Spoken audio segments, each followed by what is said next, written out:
Huellas de San Luis. Este recorrido, este encuentro con gente y con el paisaje de la provincia también. Claro, conocer cada punto de la provincia de San Luis. Pero hay historias también. Historias que tienen que ver con gente que nació, que creció en el lugar y otros que llegaron y engrandecieron la provincia. Vaya que en todos los pueblos y en todos los lugares y en todas las ciudades hay gente que ha llegado con sueños, con esperanza, atraídos por la belleza, por el paisaje, por la historia. Y bueno, acá estamos con Roberto Ortuño. Me gusta saludarte. ¿Qué tal, Ivana Roberta? ¿Bien? ¿Qué tal, Juan Carlos? Buen día, ¿cómo anda? Bien, muy bien. Bueno, hablaba de esto de la provincia de San Luis. ¿Cómo fue que conociste o que escuchaste hablar por primera vez de la provincia? Bueno, yo escuché hablar de la provincia a través de mis padres. Mis padres siempre hablaban de mi madre, más sobre todo, que tenía problemas de asma, y hablaba sobre el microclima, o un médico de ella le dijo, no, vos tenés que irte a Merlo, todavía no era Villa de Merlo en esa época, era Merlo, claro, San Luis, sí.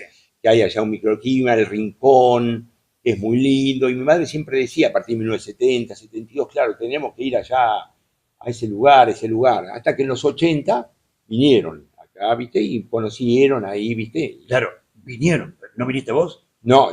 Vos estabas en algún recital. Claro, todavía no. Ellos vinieron para conocer, para ver cómo eran.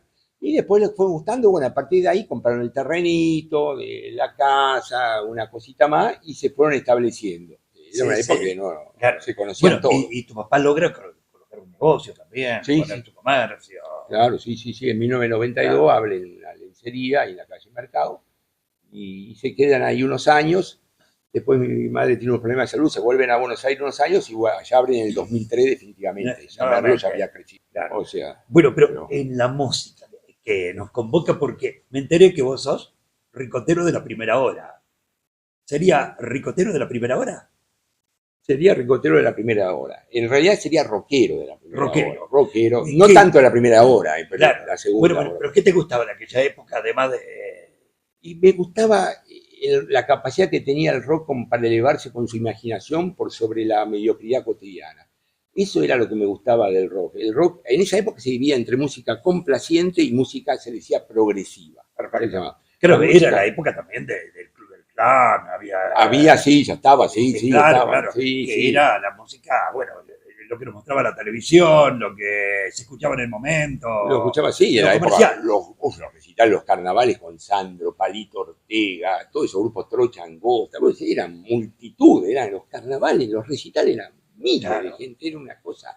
El que no lo vivió no sabe lo que era eso. Bueno, no todos eran fanáticos de eso. No. Había otras personas que tenían otras ideas y otra mirada, ¿no? Dentro de la música. Claro, se consideraba esa gente como careta. Claro. Entonces nosotros somos como el arte eleva, el arte es otra cosa. Y bueno, y ahí salieron todo el rock, empezó todo, los rockeros viejos, de Javier Martínez, desde Lito Nevia, desde Pajarito Saguri, y ya al fin de los 60, bueno, después surge ya Charlie, Spinetta, y ya para el 77, 68 surgen Patricio Rey y los Redonditos de Ricota. Claro, pero ¿quién era este señor Patricio Rey? Patricio Rey era una persona imaginaria, no existía. Solamente hay un reportaje en la revista Expreso Imaginario en 1978 que habla a Patricio Rey, en un reportaje como ficticio, pero la gente se lo pensó que existía, que después creían que el indio era Patricio Rey. Patricio Rey los Redonditos Ricota. Después quedó los redondos. Seguramente que mucha gente que iba a verlo cantar pensaba que era Patricio Rey el que cantaba. Exactamente, sí, Patricio Rey, pues decía, ¿dónde es? ¿Quién es este? Patricio Rey era.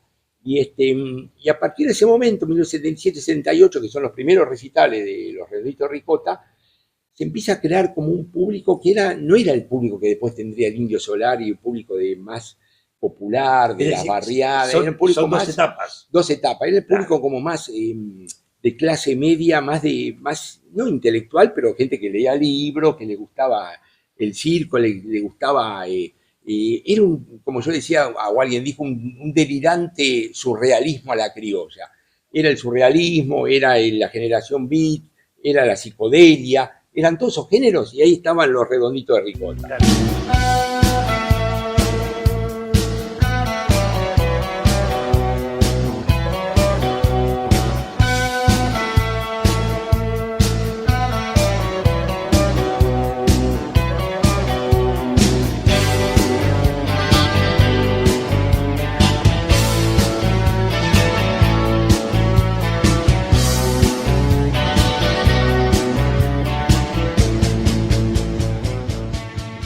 ¿Cómo fue el primer recital al que fuiste? ¿Te Bueno, impactó? era raro. Uno estaba acostumbrado, llegaba a los recitales, sentaba en la butaca, el músico salía, tocaba, agarraba la guitarra, piano, que yo, se tocaba el recital, terminaba. No me acuerdo de haber ido la primera vez a esto, me han dicho, bueno, me sentaba en la butaca. Lo primero que salía era un monologuista, ponía a hablar, y, bueno, no es que monologaba de cualquier tema. Sí, Se pasaban sí. 10, 15 minutos, era interrumpido por otro que lo empujaba, y a partir de ahí comenzaba gente a circular por los pasillos con vestido de dragón o algo, ¿viste? Y a gritar, qué sé yo, no sé qué, diciendo consignas. Y después aparecía el indio, se tocaban dos temas, o a la banda, pero después interrumpía, seguía otro monólogo. Digo, ¿esto qué es? Esto es una cosa muy rara. Y lo que me extrañó es que los primeros recitales se daban los redonditos de ricota, eran unas masitas que se ponía ricota y se repartían por las butacas. Tipo buñuelo, así. Sí, se repartía por las butacas, no me acuerdo tanto, porque bueno, pero algo se daba. Digo, ¿esto qué es? Tipo más teatro, yo lo relacionaba con el teatro, con el... Pero bueno, era otra cosa. Bueno, Era ¿y las una cosa... consignas tenían algo que ver con la política?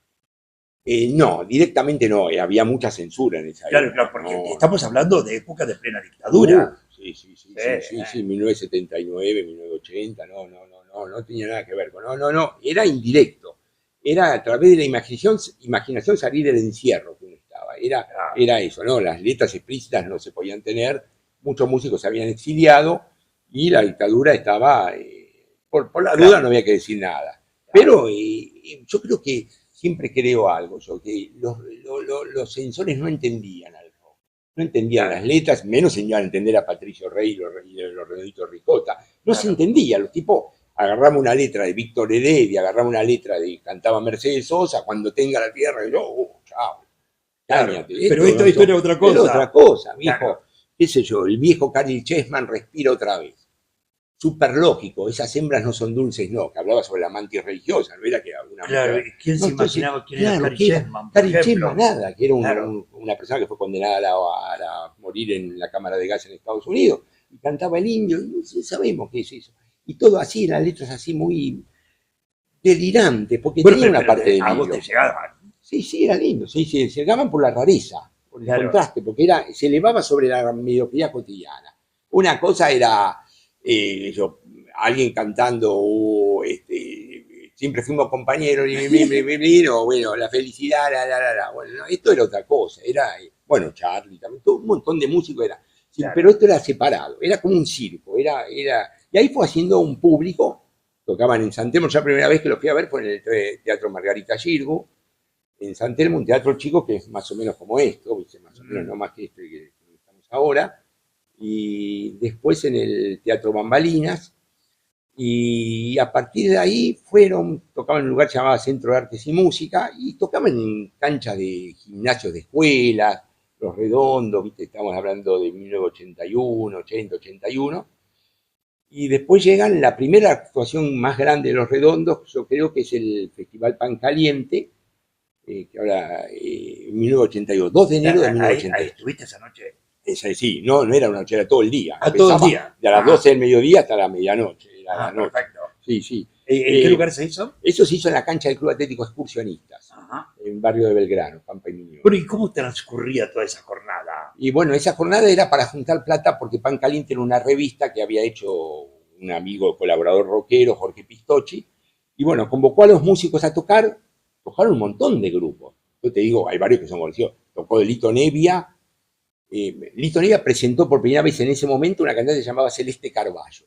Mira vos, ahí, la famosa Celeste Carballo. Sí, ese momento debuta ahí. Claro. Yo le digo, tengo una chica que le voy a presentar a ustedes, ¿ya? Y sube una chica, Celeste Carballo. Tocó Piero, que volvía del exilio con el grupo Prema, nada revolucionario, algo de paz, ¿viste? Tranquilo. León Gieco. Bueno, después tocó Willy Quiroga, que se había separado Box Date con un grupo de Destroyer. Pero grande. Bueno, muchos grupos, Alejandro Medina, y tocó un grupo que se llamaba La Fuente, no sé si lo podemos decir acá, que bueno, La Fuente integrado por una de las personas que ahora está en Merlo. Nombrarlo porque es un gran músico. Sí, Uki Tolosa, que creo que después hizo el himno del Festival Valle del Sol. Exacto. Uki Tolosa, que está por ahora es muy reconocido aquí en la villa por su trabajo importante dentro del ámbito musical. Sí, en esa época traía Así mucha que, gente. jovencito, Luqui. Sí, el Lucky sí, a la tarde tocaron ellos. En la polvareda la gente bailaba y se levantaba a la cancha. En esa época no había pasto, era tierra. Claro, Entonces sí, en sí. polvareda. Y a la noche suben los Redonditos Ricota a Qué tocar locura Patricio ahí, Rey. ¿no? Eran 5.000, 6.000 personas, más o menos. Terrible, era una multitud para esa época. Qué 6.000 bárbaro. personas era una multitud. El indio el que manejaba todo. Sí, el indio con Sky, que era el guitarrista, y la mujer Sí. Poli, que era la manager, la psíquica del grupo, Claro. que era la que arreglaba los contratos, estaba en todas las vicisitudes y bueno, y ese recital fue muy bueno. No sé si puede contar, recuerdo que había una de las cosas famosas del recital que se puede leer por ahí, era que ahí tenían, no stripteaser, tenían dos chicas que bailaban Sí. ligera de ropa, ¿viste? Como se podía decir, Sí. estamos en 1982, enero. Claro, No. Y en época de dictadura. Eso. Entonces era como una especie de malla transparente Sí. y bueno, estaban todos los pezones marcados, todo. Cuando salieron esos a bailar, la monada se volvió loca. Imagínate, revoleaban cosas para arriba, los ojos salían así. Claro. Y bailan un tema, dos, y bueno. Después se para el recital y se ve policía abajo, dialogando, se para, gente ahí debatiendo. ¿Qué pasa acá? Y claro, y ahí fue la famosa frase o la policía que dijo, bueno, o bajan ellas o subimos nosotros, y se terminó. Claro, Bajaron, se terminó. Claro, bajaron, el recital pudo seguir, la policía Sí. arregló con eso y pudo seguir. Claro. Sí, pero... Se bajaron las chicas porque si no subía la policía. Sí. No, Bueno, después hablamos de otros temas. Seguimos enseguida. Estamos en Huellas de San Luis. Bueno, con gente que ha llegado a la provincia, que hace años que están aquí en la provincia de San Luis, pero que realmente tiene una historia muy rica, muy linda, en el ámbito cultural y sobre todo con esto, que hace muy pocos días ocurrió, que es la muerte del Indio Solari, y que realmente nos asombró la gente que de aquí, de la provincia de San Luis, estuvo presente en el velatorio del Indio. Huellas de San Luis, una recorrida por distintos lugares.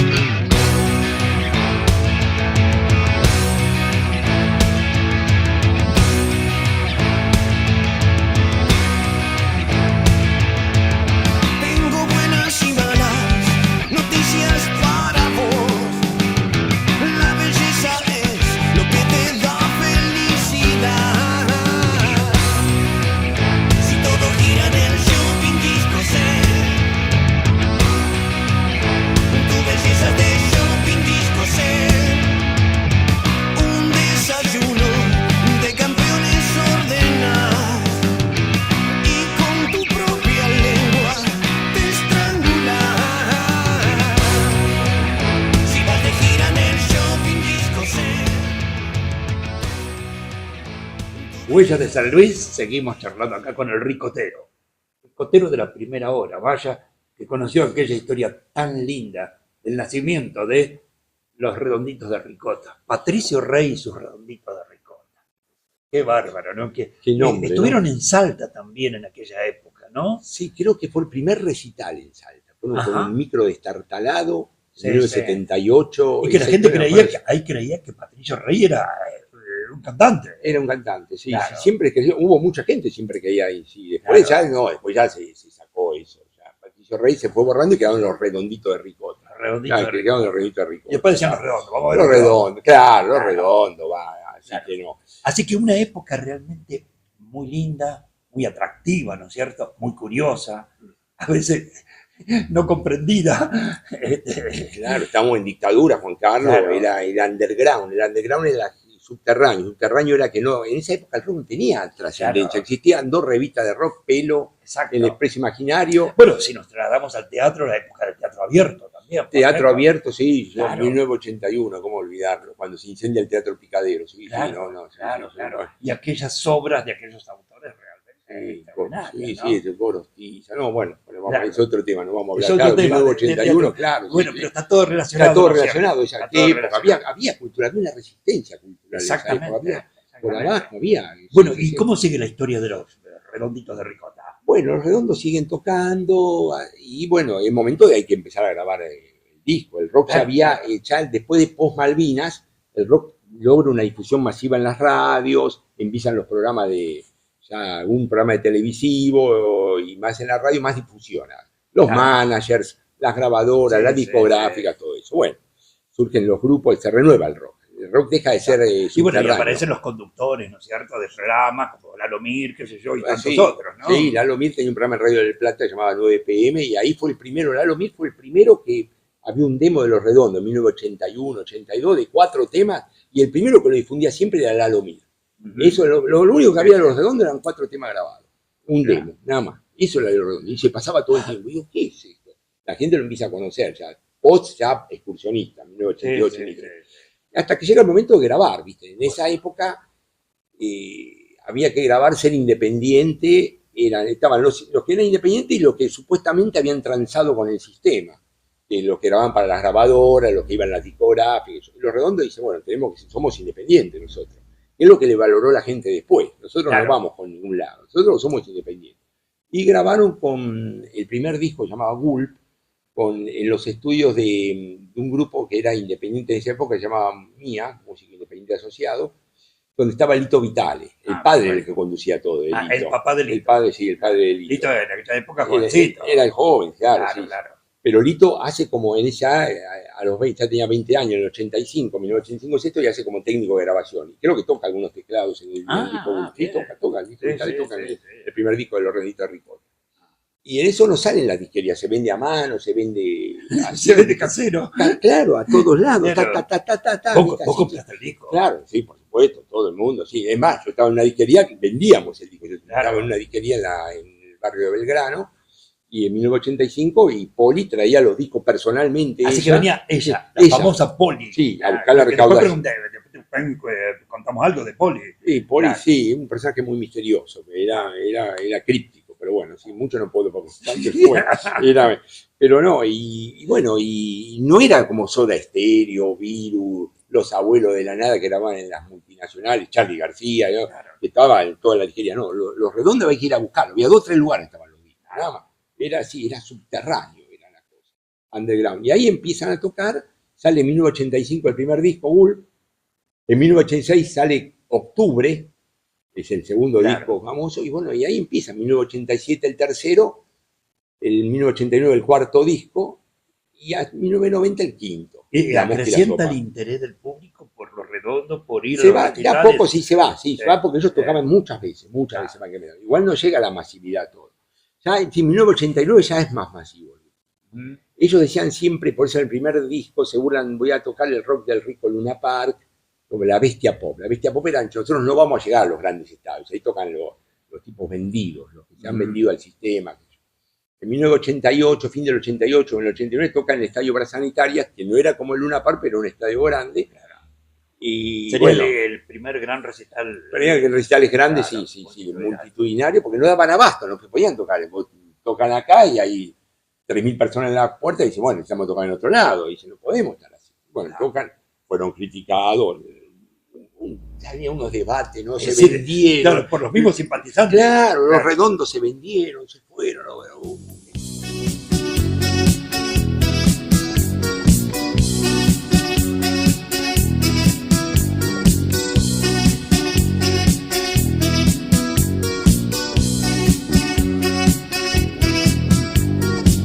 Mi héroe es la gran bestia pop que enciende en sueños la vigilia, que antes que cuente 10 dormirá. A brillar mi amor, vamos a brillar mi amor. A brillar. Tocaron en obra. Y empiezan a hacer series recitales, 4 recitales, 2 recitales en 1990, hasta que en el 91 ocurre la muerte de Walter Bulacio.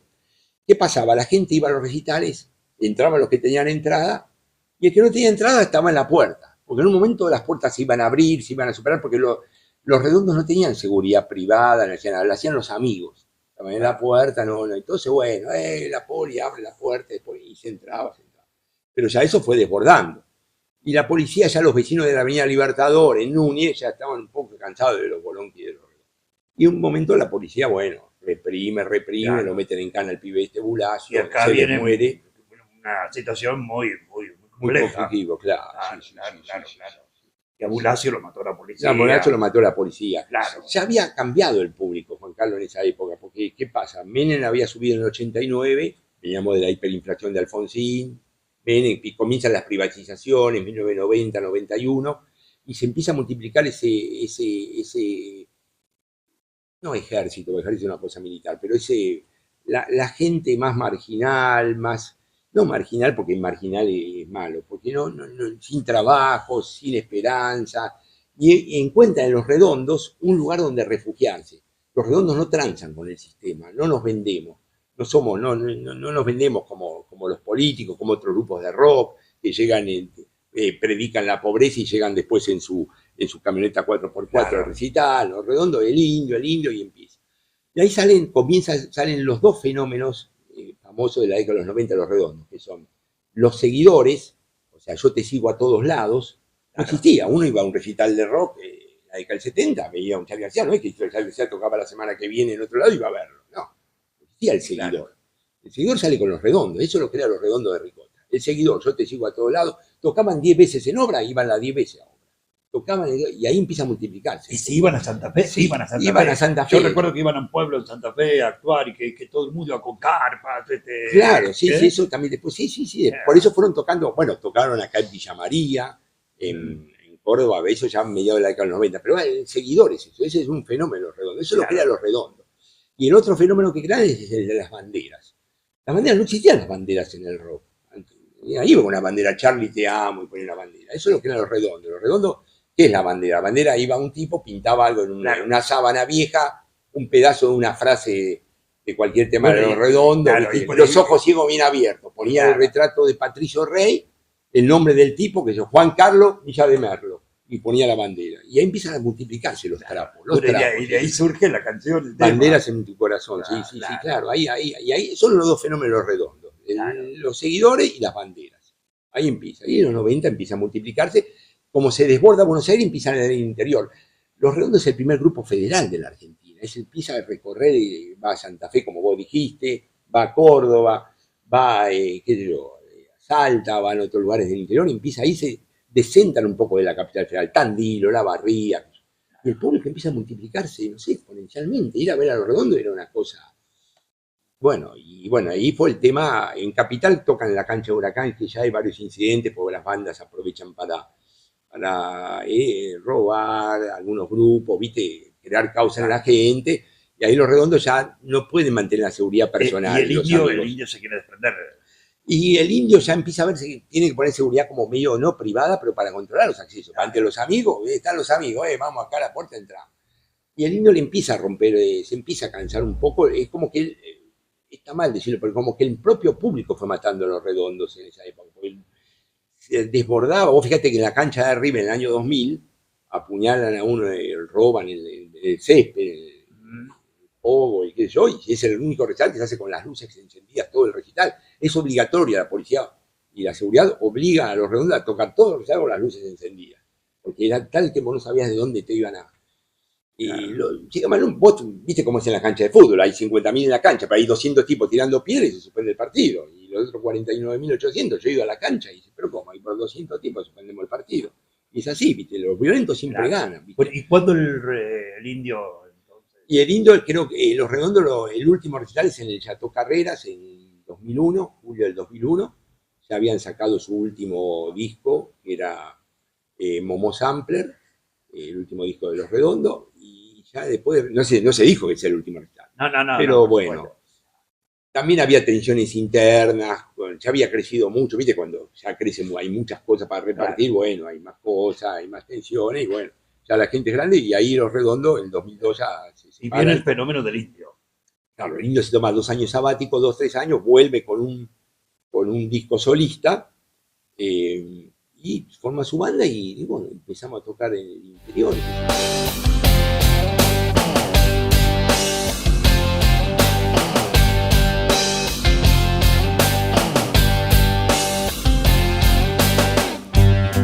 Replegadas y acechando, prontas a saltarte al cuello. Esas jodas se les caen de los bolsillos mientras bailan el pogo del payaso asesino. Bailan el pogo del payaso asesino. Bailan el pogo del payaso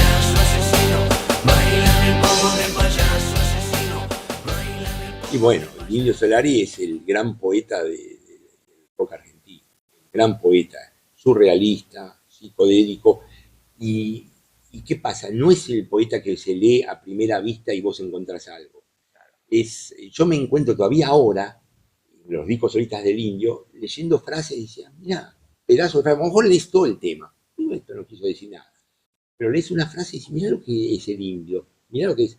Es un poeta de la gran 7, ¿viste? El Indio Solari. Es un poeta que no ha escrito, ¿viste? Unas canciones. Aparte, bueno, le ponía música, también con Sky, con Poli, pero es el poeta y bueno, y fue comprendido, fue agarrado, fue por las masas populares encontraron en él la imaginación, ¿cómo podemos decir? El surrealismo, la creación, la imaginación que no había en otros grupos. Indio Solari captó las barriadas populares. Él llamaba los desangelados, la gente que había quedado al costado del camino. Los desangelados encontraban en los Redondos de Ricota un grupo que como no encontraban en los padres, familias destruidas, chicas embarazadas de joven, lumpenes, todo eran los Redondos. Ese fue el público que fue captando. Después fue captando otros públicos más, porque no era un solo público. Fue captando toda esa gente. Y hubo la clase media también. También había la clase media que lo seguía. Sí, claro. Los Redondos fue no había grita en los Redondos, como se vio en el entierro. En el entierro había todo, había gente de clase media, gente de clase chica, gente de todo, ¿viste? Había todos. ¿Cómo viviste el tema de la muerte del Indio? Y bueno, sabíamos que estaba mal, enfermo, qué sé yo, y ya no hacía apariciones muchas, porque el Indio era una persona, cuando estaba bien, todavía 10 años antes, él contaba, yo no puedo salir a ningún lado, él contaba que iba, por ejemplo, a un cine, iba camuflado, gorra doble, anteojos, vos lo ves ahí chiquitito, sí. Doble campera y podía, pero se enteraba alguno que estaba ahí y ya está. Es terrible, y salía a la calle en las primeras épocas, no podía ni salir, porque Indio, ¿qué hacés? Vení, vení, Indio. A los 2 cuadras no podía caminar más. Como el de los futbolistas, Maradona, Messi. Bueno, Maradona, Messi, claro. pero era otra cosa, era un músico de rock. Y bueno, se apagó el Indio, qué sé yo, se vivió como, bueno, se terminó. Lástima que tal vez hubiera sido mejor que hubiera terminado, qué sé yo, con más recitales en otra organización, pero claro, hubiera sido contradecir lo que él había sido toda su vida. Él no quería entrar en esa estructura, él quería ser independiente. Qué sé yo. Después se dijo siempre que tenía multitud de dinero, que tenía departamento. Y bueno, pero trabajó. Claro, trabajó todo. Tampoco era gran cosa. La casa, cuando la mostraban ahí en Castelar, en Parque Leroy, era una casa común, tenía una pileta para relajar, tenía cosas. Una persona así no es que estaba... No, claro. El Indio, un vendido, se vendió, pero bueno, siempre hay detractores en todo. Exactamente. Así que no. Bueno, Roberto, muchísimas gracias porque ha sido muy lindo contarlo desde aquí, desde la provincia de San Luis, y también te habrá asombrado que gente de San Luis fue. Eso es lo que más me asombró. Al velorio me refiero. Claro, yo el domingo a la mañana, cuando prendo que empieza ya a pasar la gente, lo primero que veo, nosotros venimos de Villa de Merlo, San Luis. Veo una persona y digo, ¿cómo? 800 kilómetros, sí, hicimos 800 kilómetros. Hasta el cronista se asombra. Vinieron claro. 800 kilómetros. Después conocimos otros de acá, comerciantes. Exacto. Que fueron un amigo en común que tenemos que se fue también con la señora. Agarró la camioneta, llegó a la noche y se fue y sí, va. Y bueno, y el Indio después siguió ahora con los fundamentalistas del aire acondicionado, el otro grupo que bueno, va a seguir su legado, vamos a ver qué va a pasar. Bueno, Roberto, gracias. Bueno, muchas gracias. Muchísimas gracias. Huellas de San Luis, este encuentro con historias. Vaya que esta historia también es linda, que tiene que ver con la provincia de San Luis, porque tiene que ver con el sentimiento de la gente que vive en el lugar, que ama la cultura, que ama la música, y bueno, y que amó siempre también a los Redondos de Ricota, y sobre todo al Indio Solari.